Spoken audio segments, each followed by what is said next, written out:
കയ്യെത്തും ദൂരത്തു നിന്നും കപ്പിനും ചുണ്ടിനും ഇടയിൽ വെച്ച് ബംഗളൂരു എഫ് ഇന്ത്യൻ സൂപ്പർ ലീഗിന്റെ കിരീടം നഷ്ടമായി. ഇനി സൂപ്പർ കപ്പിന്റെ പ്രതീക്ഷ കൊണ്ട് അല്ലെങ്കിൽ സൂപ്പർ കപ്പിന്റെ കിരീടം കൊണ്ട് ആ ഒരു മുറിവിന്റെ വേദന കുറയ്ക്കാനായിരിക്കും ബംഗളൂരു എഫ് ശ്രമിക്കുന്നത്. അതുകൊണ്ട് തന്നെ മോഹൻ ബഗാൻ തങ്ങളുടെ റിസർവ് സ്ക്വാഡിനെ ആയിരിക്കും അല്ലെങ്കിൽ സെക്കൻഡറി സ്ക്വാഡിനെ ആയിരിക്കും സൂപ്പർ കപ്പിൽ അയക്കുക എന്ന് പ്രഖ്യാപിച്ചതിന് പിന്നാലെ തങ്ങളുടെ ഫുൾ സ്ട്രെങ്ത് സ്ക്വാഡിനെ തന്നെ സൂപ്പർ കപ്പിന് വേണ്ടി പ്രഖ്യാപിച്ചിരിക്കുകയാണ് ബംഗളൂരു എഫ്. സൂപ്പർ കപ്പിന് വേണ്ടിയിട്ടുള്ള അവരുടെ സ്ക്വാഡിനെ തന്നെ ബംഗളൂരു പ്രഖ്യാപിച്ചിട്ടുണ്ട്. അവരുടെ സൂപ്പർ കപ്പ് സ്ക്വാഡ് ഇങ്ങനെയാണ്: ഗോൾ കീപ്പർമാരായിട്ട് വരുന്നത് ഗുർപ്രീത് സിംഗ് സന്ധു, പിന്നീട് സാഹൽ പുനിയ, പിന്നീട് ലാൽത്തൻ മാവിയ റാഷ്ടെ. ഇത്രയും പേരുടെ ഒരു ഗോൾ കീപ്പിംഗ് ഡിപ്പാർട്ട്മെന്റ്. പിന്നീട് പ്രതിരോധ നിരയിലേക്ക് നോക്കുകയാണെങ്കിൽ പഴയ ബ്ലാസ്റ്റേഴ്സ് താരം കൂടിയായ രാഹുൽ ബേക്കെ, പിന്നെ ചിങ്ലെങ് സന സിംഗ്, പിന്നെ നമ്മുടെ ജവാനോവിച്ച്, മുഹമ്മദ് സാല, നങ്മാൽ ഭൂട്ടിയ, ഹാർഷ് പാലന്തെ, പിന്നെ നിഖിൽ പൂജാരി, റോഷൻ സിംഗ്. ഇത്രയും പേരുടെ പ്രതിരോധ നിര അത് വളരെ കരുത്തുറ്റ പ്രതിരോധ നിര തന്നെയാണ്.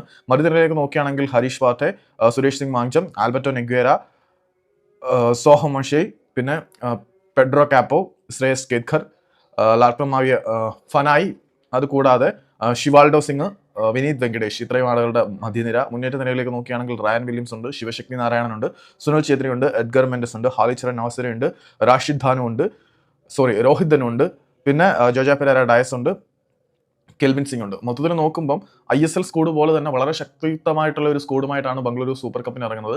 അതുകൊണ്ട് കയ്യിൽ നിന്ന് നഷ്ടമായ സൂപ്പർ ലീഗിന്റെ വേദന മറക്കാൻ അവർ സൂപ്പർ കപ്പിൽ നേടാൻ ഉറച്ചു തന്നെയാണ് വരുന്നത്.